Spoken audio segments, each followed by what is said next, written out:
Hi, Writers. Cruz here. Thank you so much for joining me. In this video, we're going to be looking at an Accuplacer Writeplacer prompt on whether you think we should be optimistic or realistic. We're looking at a student example on this particular topic, and specifically, we're looking at their body paragraphs. And the reason we're doing that is because we already looked at their introduction and conclusion in a previous video. All right, let's take a look at body paragraph number 1. In order to illustrate the idea of optimism evidently, let us consider the example of eminent actor Johnny Depp. Born in a lower class family, Depp struggled to prove his name in the realms of Hollywood. Nevertheless, he held to the tapestry of hope and optimism. Over the course of time, he became a renowned actor of unparalleled skills. However, his life fell apart after his abusive marriage with Amber Heard, a popular actress. Despite being the victim of an agonizing marriage, people falsely disparaged Depp for performing domestic violence on his ex wife. Completely shattered and mentally afflicted, he found himself handicapped due to an abusive attack by his wife. Simultaneously, he grappled with death threats from his former fans. But he did not fall in the abyss of despair. Depp grabbed the ladder of optimism and filed a case of defamation against his wife. The entire world viewed the case, and eventually his optimism led to him winning the case. On the other hand, the realistic decision would have been to not initiate a legal action, as the probability for him to win was next to none. What would have happened if he took the path of realism? Would he ever have proved his innocence? No.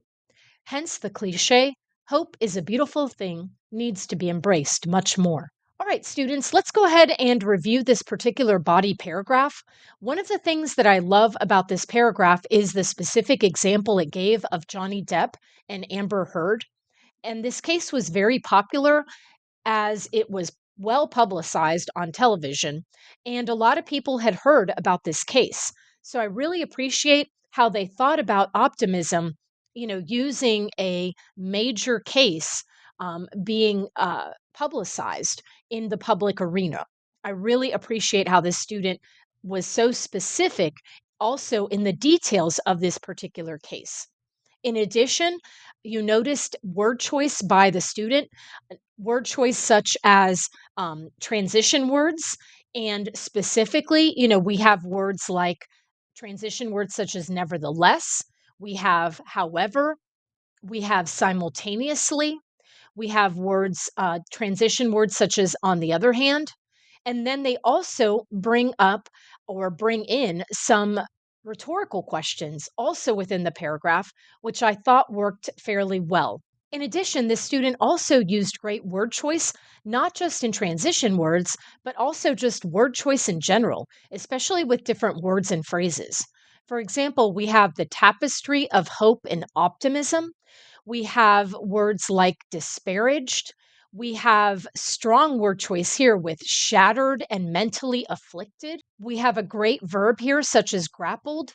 And we also have a great phrase here with this idea of grabbing the ladder of optimism. Really love that word choice. Again, with the individual words, but also with the choice of phrases this student used in this particular body paragraph.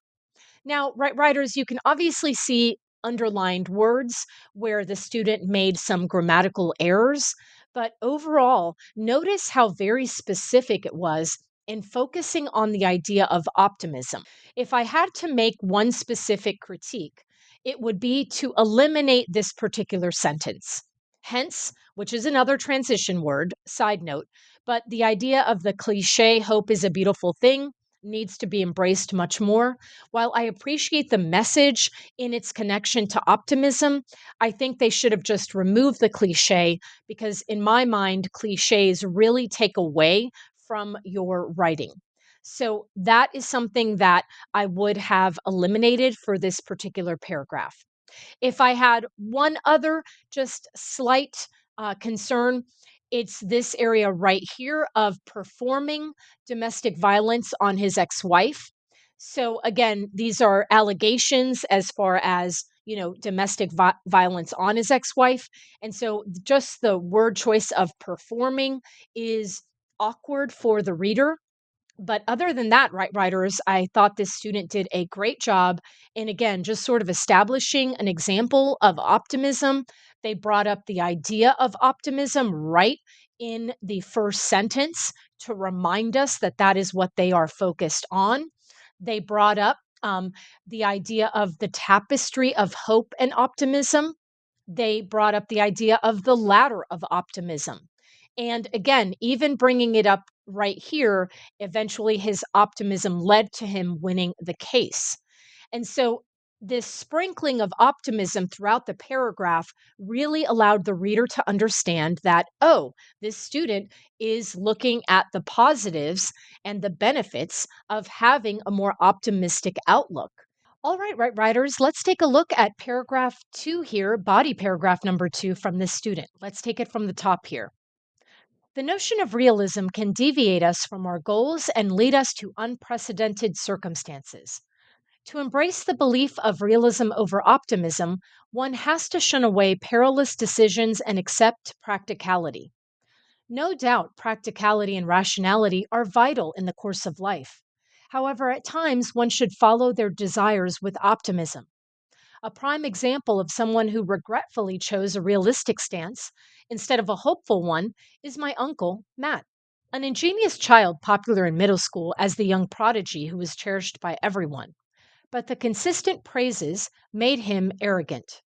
The haughtiness took him over with a hint of recklessness. Unfortunately, by the time he landed in high school, he had turned into a nobody with declining grades. In a trice, everything fell on him. It was time for college applications, and there was only one thing encompassing his thoughts: Denver College. Matt had dreamt of college life at Denver since elementary school, but his plummeting academic performance crushed his morale. Expectedly, he didn't even bother to apply for the college. He decided to take the road of realism. In a realistic view, if one has deteriorating grades, the chances to secure a position in an exceptional college are next to none. Consequently, he ended up working at Walmart for the rest of his life. However, Alan, his best friend with the same reckless academic progress, ended at Denver. Alan held to the notion of optimism, gave his all in even when he was at the brink of failure. In the end, Alan had no regrets. But Matt, he spent half of his life drowning in remorse.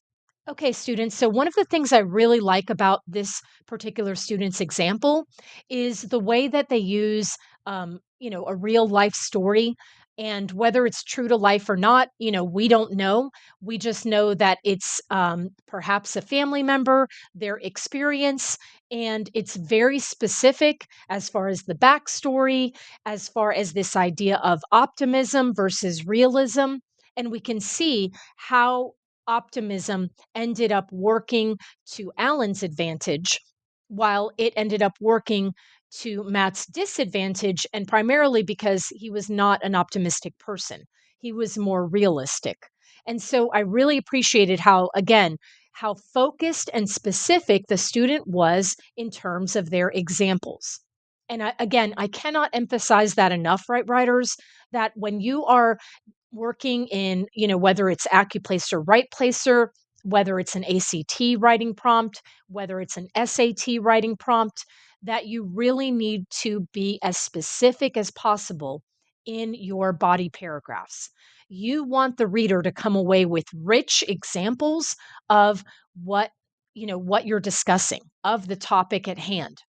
And in this case, we saw that in this particular example in body paragraph number 2. Notice again the transition words used by this writer. Even if they were sort of pauses, but some examples would be such as no doubt. Another example would be unfortunately. We have, and again, you could argue, well, that's really an adverb, which is fine, but it transitions us into the next sentence. We have words such as expectedly. We have words such as, in this case, a transition word, a conjunctive adverb to be more specific. Consequently, we have however. And so you see that sprinkled throughout the paragraph.